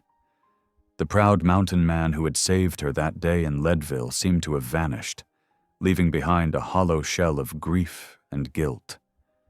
But as she watched him staring into the dying embers, Anime's heart filled with a fierce determination.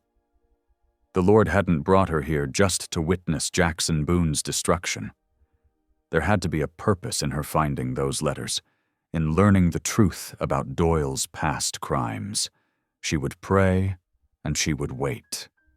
The God who had delivered her from bondage could surely free this good man from the chains of his family's past. Dawn was breaking over the mountains, and with it came hope, fragile as a candle flame, but burning steady in the darkness of doubt and despair.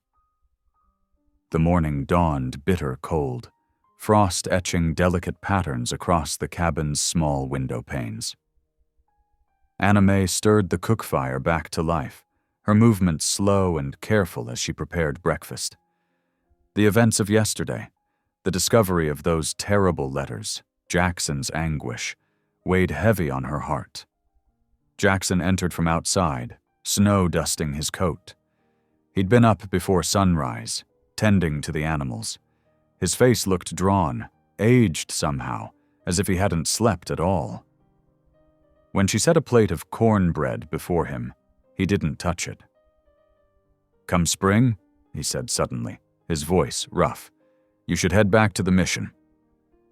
Anime's hands stilled on the coffee pot. Sir, Reverend Cole can find you proper work, safe work.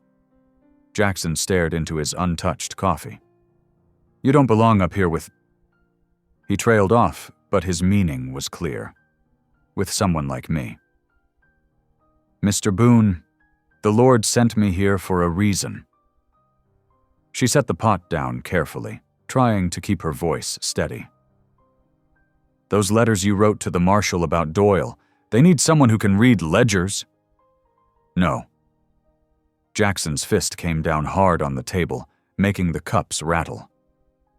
I won't have you mixed up in this. Doyle's already proved he'll use violence, and me. He swallowed hard. I'm my brother's blood. Violence runs in our veins. That's not true, Anime protested. You've shown me nothing but kindness. Kindness? He gave a harsh laugh. I bought you like cattle at auction. Been keeping you here like a prisoner all winter. You saved me, she whispered. Given me shelter, teaching, purpose. Purpose? Jackson stood abruptly, his chair scraping across the floor. What purpose could the Lord have, sending an innocent girl to live with a man whose family helped massacre women and children? No. He shook his head. Pack your things. Soon as the weather breaks, you're leaving. Anime felt tears welling up, but fought them back. Please, Mr. Boone, don't send me away. But Jackson had already strode to the door. He paused with his hand on the latch, not looking at her. It's decided. I'll ready the mule after breakfast. The door closed behind him with terrible finality. With trembling hands, Anna May gathered her meager possessions. The worn dress she'd arrived in, now carefully mended, a small Bible Jackson had given her for Christmas, a few precious sheets of writing paper. She folded everything into her shawl, making a small bundle that seemed to mock how little she truly possessed in the world. The morning passed in heavy silence. Jackson avoided her eyes as he helped her mount the mule, checking the cinch with mechanical precision. He pressed a small pouch of coins into her hand, more than enough to see her to the mission. "Follow the creek south," he said gruffly. "Stay on the main trail. You should reach Reverend Cole's place by sundown tomorrow if you're careful."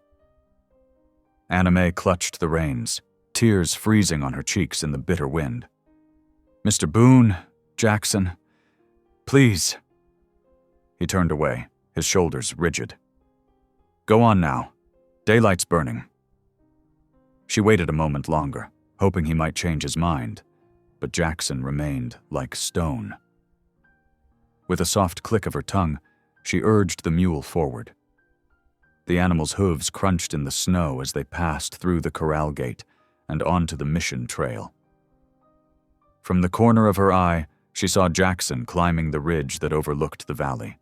He stood there, a dark silhouette against the pale winter sky, watching her departure. The sight of him growing smaller as she rode away blurred through her tears. "Lord," she prayed silently, "don't let him destroy himself with this guilt. Show him your mercy is greater than any sin." Back at the cabin, Jackson fought the urge to call her back. Every step of the mule taking her away felt like a physical pain in his chest. But the memory of his brother's letters burned in his mind, the confessions of atrocity, the stain of innocent blood. No, better she go now, before Doyle's threats turned to action. Better she be safe at the mission than risk getting caught in the crossfire of whatever violence was coming.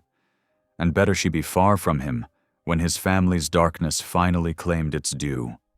The afternoon stretched long and empty. Jackson paced the cabin like a caged animal, the silence pressing in where Anna May's gentle presence had been. No quiet humming as she worked, no soft footfalls, no smell of fresh bread or coffee, just hollow quiet and the wind's moan through the eaves. As evening approached, he built up the fire and pulled out the bundle of his brother's letters. One by one, he fed them to the flames, watching the precise handwriting curl and blacken. The final letter, the one describing the massacre, he saved for last. "I see their faces in my dreams, brother," he read aloud, his voice bitter in the fire-lit cabin. "The women running with their children, the old ones who couldn't escape the flames. Lieutenant Doyle says we did what was necessary, but I know different. We've become the very savages they named us to fight. God help my soul." The paper caught quickly, edges glowing orange before dissolving to ash. Jackson poured himself another cup of black coffee, strong enough to scald. But no amount of coffee could burn away the images the letters had stirred up. Memories of his brother in those final days, ravaged by fever and guilt. Outside, a wolf's lonely howl echoed through the gathering dusk. Another answered, then another, their voices rising in an eerie chorus that seemed to give voice to the emptiness in Jackson's heart. He gripped his coffee cup harder, knuckles white. "You did right," he told himself roughly. "She deserves better than a killer's blood." But the wolves kept howling, and the cabin's shadows seemed to whisper of loss and regret. Jackson stared into the fire where the letters had burned, wondering if he'd just made the biggest mistake of his life in sending away the one person who had begun to heal his wounded soul. The coffee went cold in his cup as darkness settled over the valley. Somewhere out there, Anna May was making her way through the winter night, probably crying because of his cruelty. The thought twisted in his gut like a knife.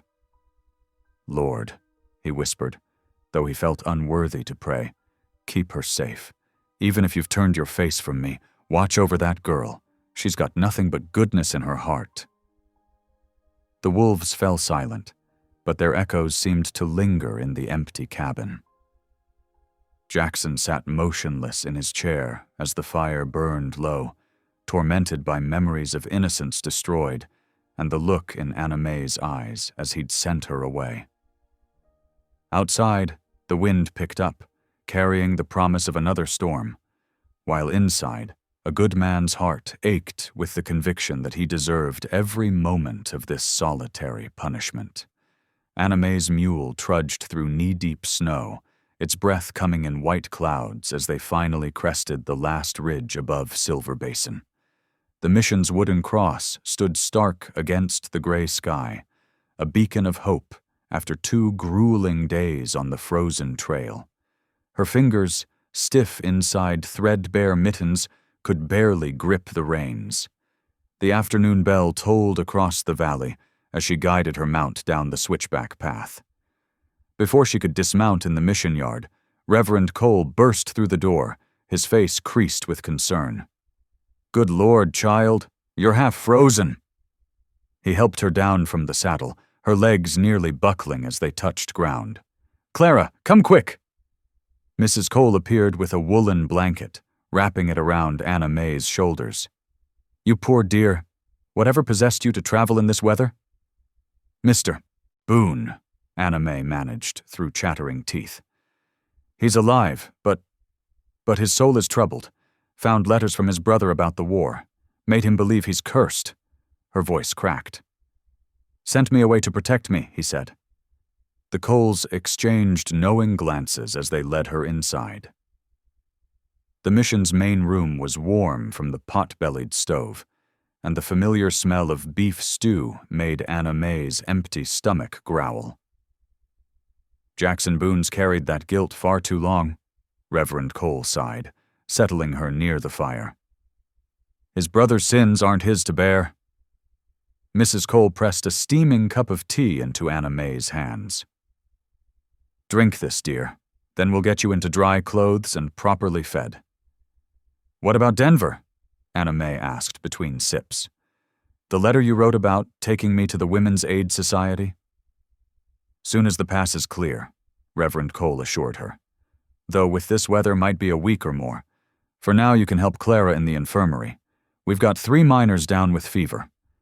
The next morning found Anna Mae changing bandages and brewing willow bark tea, grateful for useful work to occupy her mind. But thoughts of Jackson alone in his cabin haunted her. Was he eating properly? Keeping the fire stoked? Her heart ached to think of him surrounded by nothing but guilt and silence. Near noon, she was rolling fresh bandages when excited voices carried from the mission office. The telegraph operator had arrived despite the weather, bringing urgent messages. Anna Mae moved closer to the half-open door, still working but straining to hear. "Doyle's filing abandonment papers on Boone Valley," the operator was saying. "Claims the owners fled the property, taking possession by week's end with railroad backing." Anna Mae's hands froze mid-task. Abandonment. Jackson was still there, still working his land. Unless Doyle knew sending her away was part of his plan. Break Jackson's spirit, drive away his only witness, then steal everything. She burst into the office, startling both men. "We have to warn him. Doyle's using my leaving as proof Jackson's given up his claim." Reverend Cole shook his head grimly. "Another storm's building, child. 2 feet of snow expected by morning. No one could make that ride in time." "I can," Anna Mae insisted. "I know the trail now. Please, Reverend. Mr. Boone took me in when no one else would. I can't let him lose everything because of me." "It's too dangerous," Mrs. Cole protested from the doorway. "You barely survived the journey here." But Anna Mae stood straighter, her voice firm. "The Lord didn't preserve me through all this just to watch evil men destroy a good man's life. I'm going, with or without your blessing." Reverend Cole studied her face for a long moment. Then he nodded slowly. "Clara, pack her some food and blankets. I'll see to the mule." He turned to Anna May. "You've got the Lord's own courage, child. But you'll need more than courage to reach him before this storm hits. I'll pray while I ride," she said simply, already gathering her things. Within an hour, she was back in the saddle, supplies secured and her borrowed coat buttoned tight. The wind was picking up, carrying the scent of snow. "Follow the sheltered valleys," Reverend Cole advised, adjusting her stirrups. "Stop at the old line shack if the weather turns bad. And Anna May?"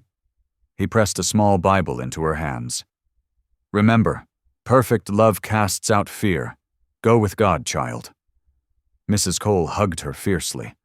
"Be careful, dear one. That man needs your strength more than he knows." With a final nod of determination, Anna May turned her mule toward the mountain trail. The first snowflakes were already starting to fall as she left the mission behind, racing against time and weather to save the man who had saved her. The pale dawn barely penetrated the heavy clouds as Anna May tightened the cinch on her borrowed mule. Her fingers trembled, but her heart stayed steady. She had wrapped her feet in extra wool and tucked the small Bible Reverend Cole gave her inside her coat, close to her heart.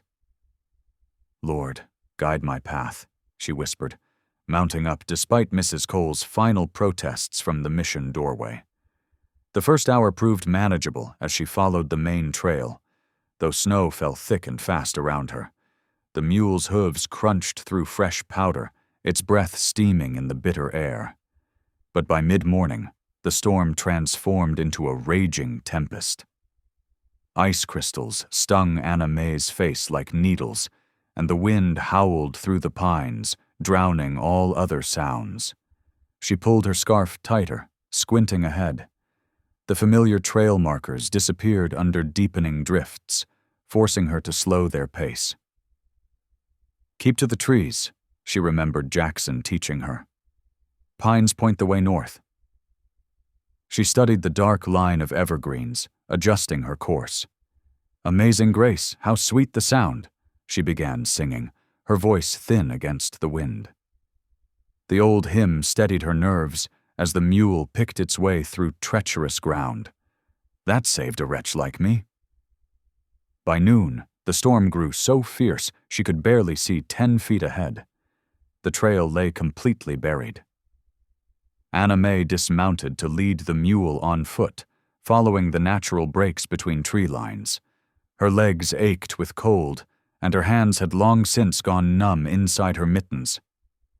"I once was lost, but now am found," she continued singing, though her voice cracked with exhaustion. "Was blind, but now I see." Hours passed in grueling sameness, step after careful step through knee-deep snow. The short winter day was already fading when Anna May spotted something that made her heart skip. A thin column of smoke rising through the trees ahead. But it wasn't the familiar smoke of Jackson's chimney. This was darker, and there was more than one source. She tied the mule in a thick stand of pines and crept forward on foot. The crack of a rifle shot split the air. Through the swirling snow, she made out several figures moving around Jackson's cabin. Doyle's men had already arrived. Anna May's hands shook as she counted 5 horses tied near the barn. More gun smoke rose as another shot rang out, this time from inside the cabin. Jackson was alive and fighting back. "Through many dangers, toils, and snares," she whispered the hymn like a prayer, pressing herself against a broad pine trunk. "I have already come." She waited, shivering, as darkness crept over the mountain. The men built small fires, calling taunts toward the cabin. She recognized Doyle's voice among them, ordering Jackson to surrender before they burned him out. When true night fell, the storm picked up again, providing cover. Anna May left her hiding place and worked her way around the cabin's perimeter, staying in the deepest shadows. Her heart pounded so hard she feared they would hear it. The back door, the one Jackson always kept unlocked for emergencies, stood half hidden behind stacked firewood. Moving inch by inch, She reached it without being spotted. The wooden latch lifted silently under her touch. She slipped inside, immediately engulfed by blessed warmth. Jackson stood by the front window with his rifle, so focused on watching Doyle's men that he didn't hear her enter. The cabin was dark, except for dying embers in the hearth. "Mr. Boone," she whispered. He spun around, rifle half raised, before recognition dawned on his face. "Anna May?" His voice was rough with disbelief. "Child, how in God's name?" "Doyle's filing abandonment papers," she cut in quickly, still whispering. "Claiming you fled the land. I had to warn you." Jackson's expression shifted from shock to fierce protectiveness. "You rode through that storm alone?" When she nodded, he shook his head in wonder. "You shouldn't have risked it. These men mean to kill me." "The Lord brought me here," she said firmly. "I won't let you face this alone." A shot thudded into the doorframe, making them both jump. Jackson grabbed her arm, pulling her towards the root cellar. "Hide down there. Whatever happens, stay quiet until it's over." "But no arguing." His eyes softened briefly. "You've shown more courage than I deserve. Now let me do what needs doing." He helped her down the ladder, then closed the trap door above her. Anna May huddled in the darkness, listening to his boots cross the floor as he prepared to face whatever came next. She clasped the Bible through her coat and began to pray. Night settled over the cabin like a shroud. The fire cast dancing shadows across the walls as Anna May pressed herself against the rough logs, heart thundering. Without warning, the door burst open with a crash. Doyle strode in, flanked by 2 men with guns drawn. "Sign it over, Boone," Doyle demanded, slapping a document onto the table. "Your claim's worthless now anyway." Jackson stood motionless, rifle ready. "This land ain't for sale. Not to railroad thieves. Have it your way." Doyle nodded to his men. Gunfire exploded through the cabin. Anna May dove behind the cast-iron stove as bullets splintered wood. Jackson's rifle cracked once, taking out the lamp. The cabin plunged into darkness broken only by muzzle flashes and firelight. A bullet tore across Jackson's ribs, drawing a grunt of pain. He spun and struck one gunman with his rifle butt, dropping the man unconscious to the floor. But Doyle had circled around, pistol now aimed at Anna May's hiding spot. "No!" Jackson lunged without hesitation, throwing himself between them as Doyle's gun roared. The bullet took Jackson through the shoulder, spinning him to the ground. The second gunman stumbled backward, fleeing into the howling storm. Doyle followed, vanishing into the night. Blood spread across the floorboards beneath Jackson's crumpled form. Anna May rushed to him, tears streaming as she cradled his head in her lap. "Jackson." His name burst from her lips for the first time, raw with fear and caring. "Don't you dare leave me. Please." His eyes flickered open, meeting hers. A faint smile crossed his pain-lined face as he whispered, "God's got us both now." 3 days passed in feverish dreams before Jackson's eyes finally opened to sunlight streaming through the mission infirmary windows. The familiar faces of Reverend Cole and Marshal Tilson stood beside his cot, their expressions grave but hopeful. "Welcome back, friend," the Reverend said softly. "The Lord wasn't finished with you yet." The Marshal nodded, holding up a leather portfolio. "Miss Harper's evidence proved invaluable. Those forged letters and that threatening note with the bullet, they tell quite a tale. The railroad's already cut ties with Doyle. Seems they don't cotton to land agents who traffic in human beings." 2 weeks later, Jackson sat in the county courthouse, his arm still in a sling, watching Anna May approach the witness stand. Gone was the trembling girl from the auction block. She stood straight-backed in a clean calico dress, speaking with clear, steady conviction about Doyle's crimes. "He sold me like cattle when my father died," she testified, her voice carrying to every corner. Then he tried stealing Mr. Boone's land with false papers, just like he stole my freedom. The packed courtroom listened in amazed silence. This was the useless Bond girl who now spoke truth before judge and jury. When the verdict came down, justice rang like a bell. Jackson's land confirmed under the Homestead Act.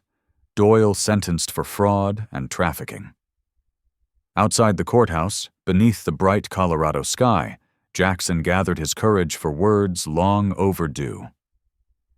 "The Lord works in mysterious ways," he announced to the crowd, his voice rough with emotion. "He gave me a daughter when I deserved no kin." Taking Anna Mae's hand, he pressed a document into it, the Valley title, newly recorded in her name. Tears spilled down her cheeks as she read it, but she stood tall, finally free, finally home. "Thank you," she whispered, "Father." The townsfolk witnessed what God had wrought, healing for 2 broken souls through the power of truth and love. The last traces of winter released their grip on Boone Valley as March yielded to April. Sunlight pierced through bare branches, and the sound of rushing water filled the air as snow melted from the mountainsides. Crystal-clear streams tumbled down rocky channels, bringing new life to meadows that had slumbered beneath white blankets for months. Jackson stood on his property, surveying the cabin that had weathered so much. The bullet holes in the walls and the scorch marks around the chimney told their story of violence and survival. But now, with spring's arrival, it was time for renewal. His shoulder had healed enough to work, though Anna Mae still scolded him when he tried lifting too much. "We'll need fresh timber for the porch," he said, watching Anna Mae sort through salvaged boards. She nodded, marking the good pieces with charcoal. Her confidence had grown steady as the lengthening days, and she moved with purpose, no longer shrinking from her own shadow. They worked side by side through the warming weeks. Jackson taught her to select the straightest pines, showing her how to test for soundness by tapping the trunks. She learned quickly, as she did with everything. Together they stripped bark and shaped logs, her smaller hands skilled at detail work while his strength drove the heavier tasks. The new porch took shape gradually. Anna Mae insisted on adding a bench where they could sit in the evenings, watching the sun set behind the mountains. Jackson pretended to grumble about the extra work, but his eyes crinkled with pride when she wasn't looking. "Roof needs more than patching this time," he declared one morning, studying the winter's damage. They spent 3 days reinforcing the entire structure, laying fresh shingles in neat rows. Anna Mae matched his perfectionism, making sure each piece fit true and tight against its neighbors. Word spread through the valley about the changes at Boone's place. The first Sunday after Easter, Reverend Cole brought 3 children from the mission to visit. They arrived wide-eyed, having heard stories about the fearsome mountain man who had once killed claim jumpers. Instead, they found Jackson patiently demonstrating how to set rabbit snares, his gruff voice gentled for young ears. "You got to respect the animal," he explained, showing them how to make the traps quick and humane. "We ain't here to cause suffering." The children listened intently, their initial fear forgotten as they practiced with loops of twine. More children came the following Sunday, and the next. Soon it became a weekly tradition. Jackson taught them to read weather signs in the clouds and identify useful plants. Anna Mae showed them how to tend the kitchen garden she had started, explaining which herbs could heal and which would flavor their food. They sang hymns together in the afternoons, young voices joining Anna Mae's clear tones, while Jackson listened from his bench, foot tapping quietly to the rhythm. Sometimes he would share scripture stories, speaking of David's courage and Joseph's forgiveness in ways that made the ancient words feel immediate and real. "Mr. Boone," one small girl asked, "is it true you saved Miss Anna Mae from bad men?" Jackson's face softened as he glanced at Anna May working in her garden. "Truth is," he answered slowly, "she saved me right back." As May approached, the valley bloomed with new life. Wild iris pushed through the soil, and the aspens sprouted tender leaves. Anna May spent every spare moment in her garden, coaxing seedlings from the earth. But there was one patch of ground she left untouched, the place where Doyle's bullet had torn into the dirt the night he shot Jackson. One evening, as sunset painted the mountains gold, she knelt by that scarred soil. From her apron pocket, she drew out handfuls of wildflower seeds she had gathered. Carefully, she worked them into the ground, her fingers gentle in the dark earth. Jackson found her there, his shadow falling across the freshly planted soil. "Healing the land, too?" he asked softly. She stood, brushing dirt from her skirts. "You taught me that, Jackson. How to make beautiful things grow from hurt places." Her eyes met his, steady and clear. "Thank you for showing me my worth couldn't be measured in coins or papers." Jackson's weather-worn face creased with emotion. "You were God's treasure long before I paid a dime," he said, voice rough with feeling. "I just didn't know he was saving us both that day." They stood together as twilight deepened over the valley. From the mission church below, evening bells began to toll, their bronze notes floating up through the pine-scented air. The sound carried hints of hymns they had sung, prayers they had whispered, and battles they had fought together. Lamplight spilled from the cabin's windows, warm and welcoming against the gathering dusk. Jackson and Anna May turned toward home, standing for a moment in the doorway. The firelight behind them cast their shadows long across the new-built porch. Father and daughter, the ruthless and the unwanted, made whole by mercy's patient work. The bells rang on, echoing off the mountains that had witnessed their transformation. Inside, the cabin waited, no longer a hermit's refuge, but a home where hope had taken root and flourished, as sure as wildflowers pushing through the warming soil. Thank you for listening. Stories connect us in the most unexpected ways. If you felt that spark today, make sure you're subscribed. I share a new one daily, and the next might change your day.